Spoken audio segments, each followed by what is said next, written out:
What's going on, everybody? Welcome to another episode of Coming Soon to Orlando, where I dive into 3 or 4 or 5 things that I find interesting that are going to affect us here in Orlando. Whether you live here already, you're looking to move here, you're a Disney fan, or you're just curious what's going on in Orlando, this video is for you. Today, we're diving into state digital ID. We're talking about Disney, we're talking about Brighline, and a whole bunch of other stuff. Stay tuned.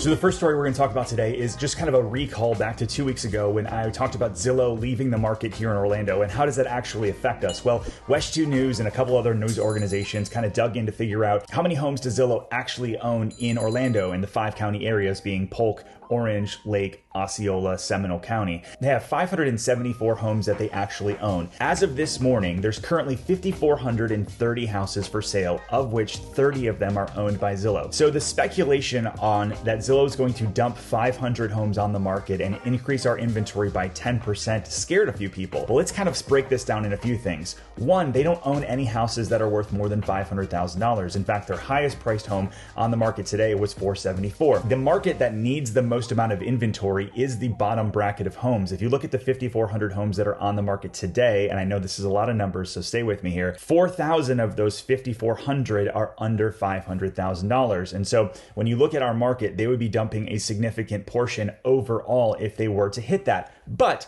in that price bracket, that is still where we're seeing massive multiple offers and a rabid demand for homes. And so honestly, I think it alleviates a little bit of what we're going to do. Is it going to cause a market crash? Absolutely not. Is it going to give some more options for buyers in that sub 500 mark? Probably. But one more thing to keep in mind. I've been following Zillow over the past 2 weeks to see what their habits are on how they're introducing new listings to the market. It seems as though they're putting anywhere between 2 and 5 homes on the market every single day. I do not believe they're going to dump 500 on the market all at once, because that's actually going to just hurt them even more by causing their homes to be worth less, have less demand, and that's just not a good thing for them. Let me know down below, would you buy a house from Zillow or Open Doors?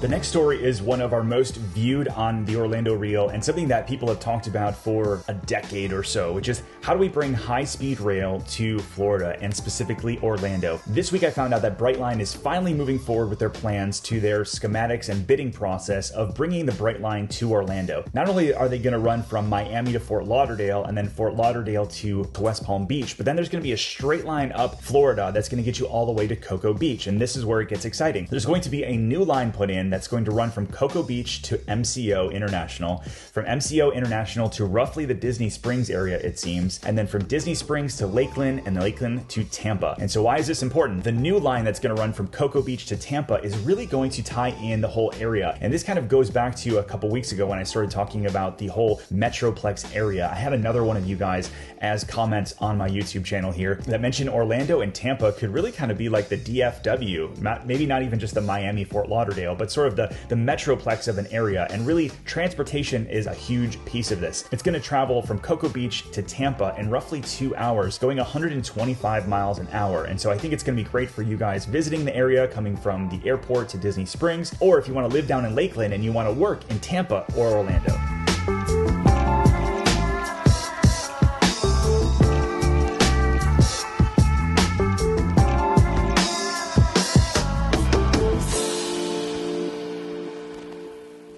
Another story sent in by one of our viewers was the new Florida ID, specifically the digital ID that's coming to Florida. Florida is going to be one of the few states in America that's going to allow you to have a digital ID on your phone. And so essentially you're going to be able to scan in your ID and then put it on the state's app. And it's going to be accepted by the Florida Department of Highway Safety and Motor Vehicles, or whatever they call it nowadays. And interestingly enough, there's a lot of concern about this. One being privacy. And so they've come out and they said, hey, listen, there's actually going to be no geotagging. There's going to be no tracking on when you use it and how you use it, but being able to carry around your ID and give better access to ID to all Floridians is kind of an interesting thing. And so my curiosity to you is this something that you would adopt? Is this something that's scary to you? I think that as you go on more and more and more with the metaverse and everything going on with digital, I feel like this is kind of the way of the future. We already have our Disney annual passes on here. We already have our credit cards on our phone. So putting our ideas on our phone is probably the most logical next step. But I am curious, is it something that you're concerned about, or is it something that you're going to do? Drop a comment below.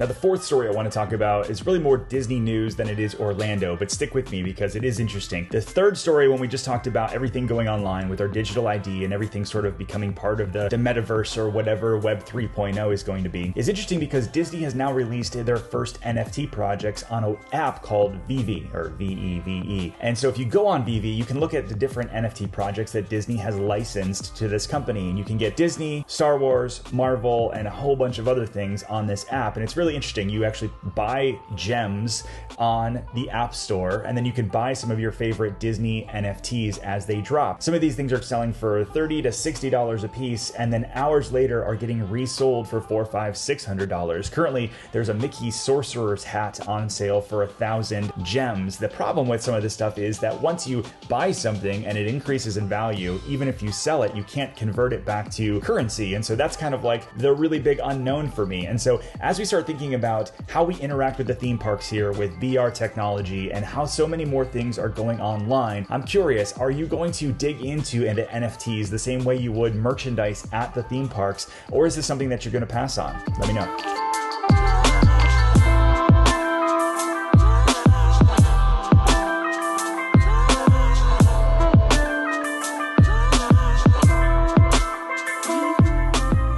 All right, before we leave, I just want to say, A, thank you so much for watching this video. B, the 19,000 of you that have now subscribed, thank you so much. It's because of you that I get to continue to do this on a weekly basis and make you guys the best informed audience for anybody living in Orlando, moving to Orlando, or you're just interested in what's going on. And so drop a comment down below. Let me know which of these stories affected you most. Are you most excited about the Brighline and being able to get around Florida a little bit easier? Are you scared or excited about the Florida ID? Let me know down below. And last thing, if you're looking to buy or sell a house anywhere in Central Florida, my team and I, we'd love to be your real estate resource of choice. So make sure you email us at info@pozekgroup.com. We'll see you guys on the next video.